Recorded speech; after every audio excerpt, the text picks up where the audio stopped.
مرد و زن بچے اور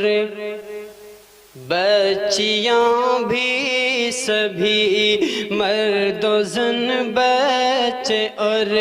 بچیاں بھی سبھی، علم حاصل کرو، علم حاصل کرو۔ جی بہت اچھے سبحان۔ مرد و زن بچے اور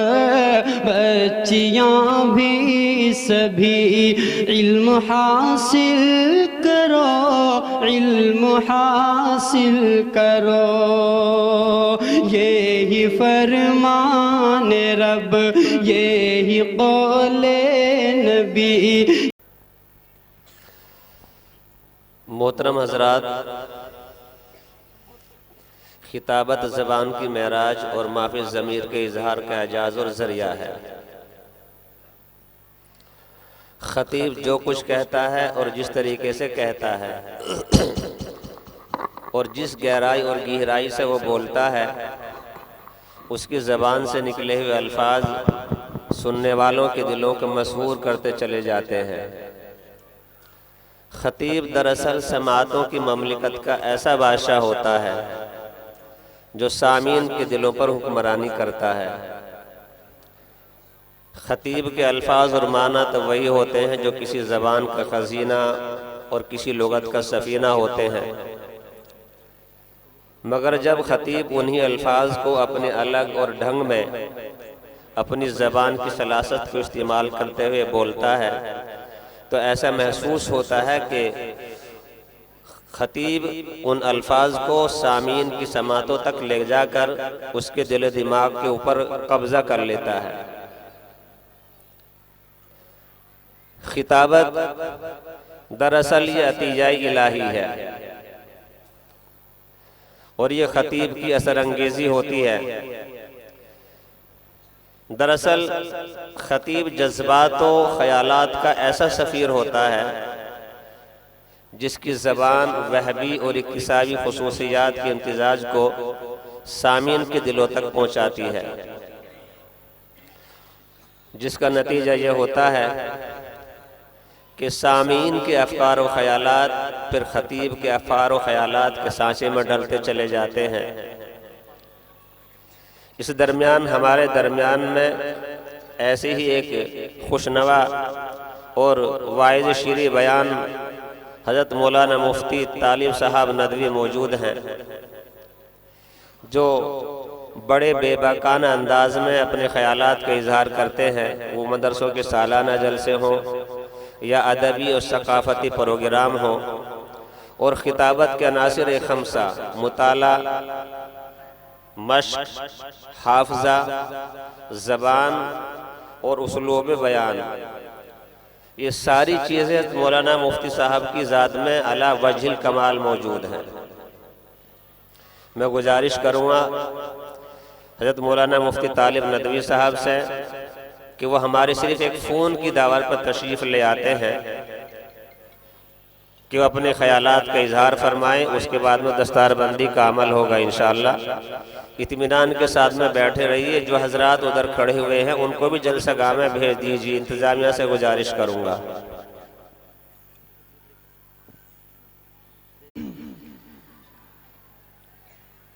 بسم اللہ الرحمن الرحیم،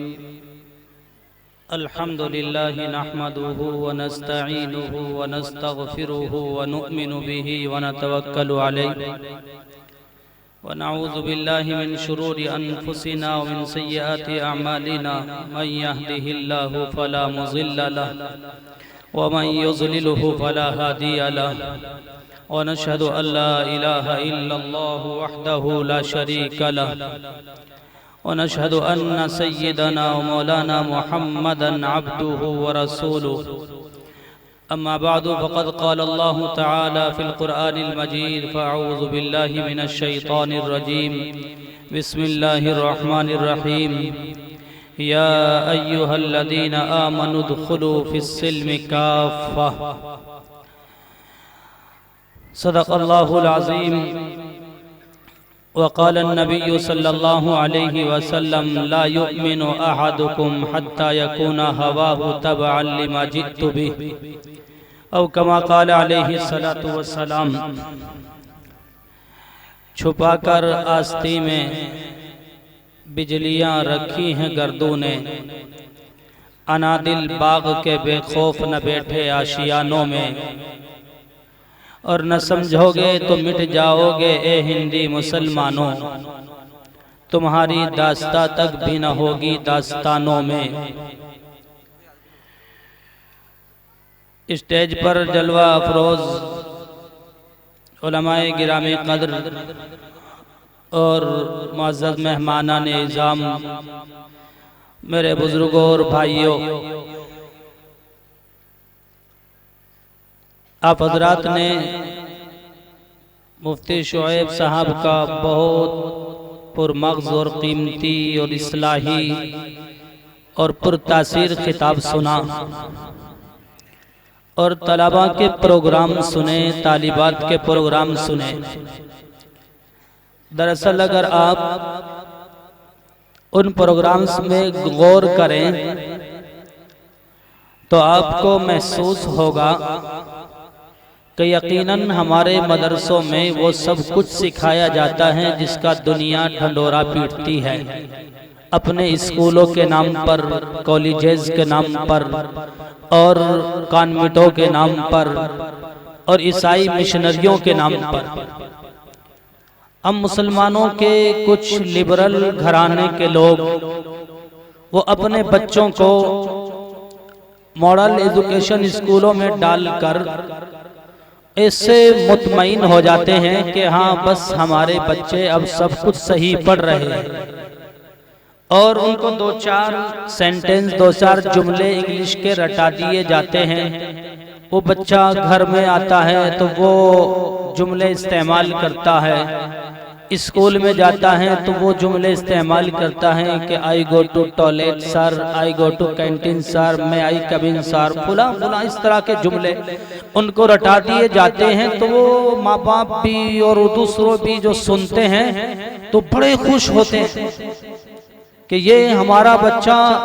انگلش میڈیم اسکول میں پڑھتا ہے، ہائی فائی لیول کی فیس وہاں ادا کی جاتی ہے، لیکن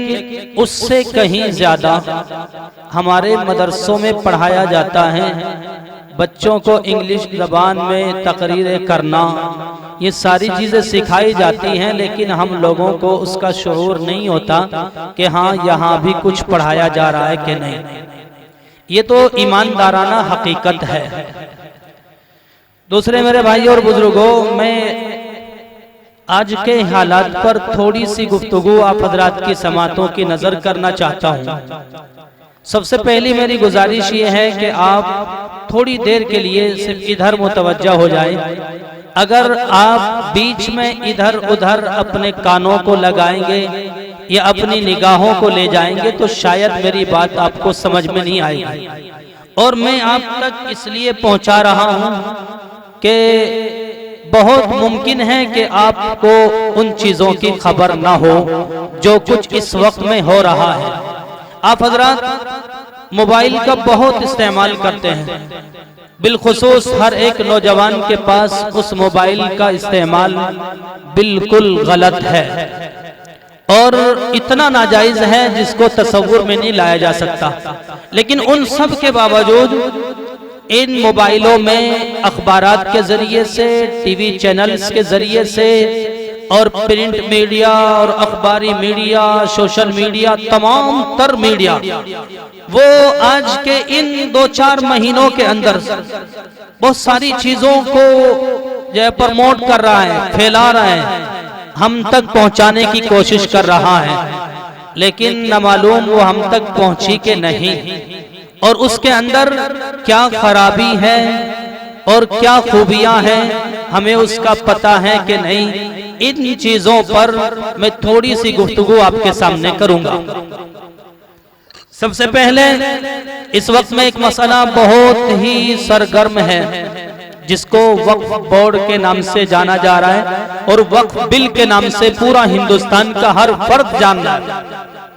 لیکن اس ہماری عوام کو ابھی تک یہ نہیں پتا ہے کہ وہ وقف بل ہے کیا،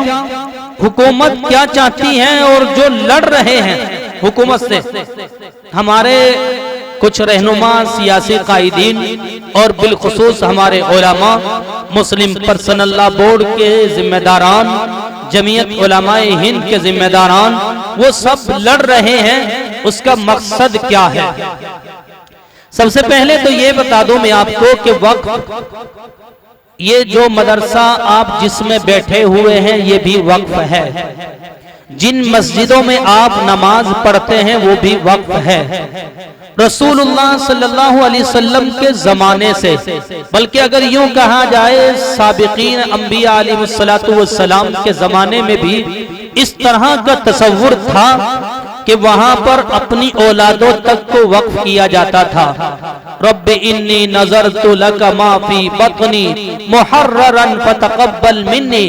حضرت عیسیٰ علیہ نبی علیہ السلام کی والدہ نے اپنے بیٹے کے بارے میں پیدائش سے پہلے کہہ دیا تھا کہ پروردگارا، جو میرے پیٹ کے اندر بچہ ہے میں اس کو تیری راہ کے لیے وقف کرتی ہوں، وہ تیرے دین کا کام کرے گا، دنیا میں تیرے دین کی اشاعت کرے گا اور تیرا بول بالا دنیا میں کرے گا۔ گویا کہ اولادوں کو بھی وقف کیا جاتا تھا۔ محمد رسول اللہ صلی اللہ علیہ وسلم کے زمانے میں آ کر اس وقت نے باضابطہ ایک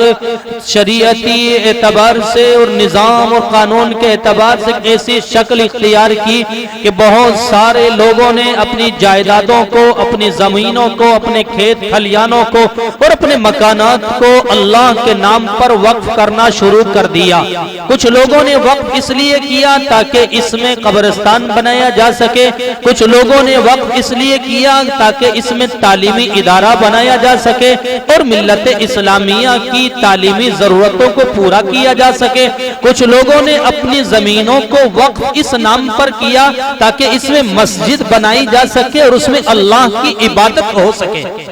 اور یہ سلسلہ رسول اللہ صلی اللہ علیہ وسلم کے زمانے سے لے کر آج تک چلا آ رہا ہے،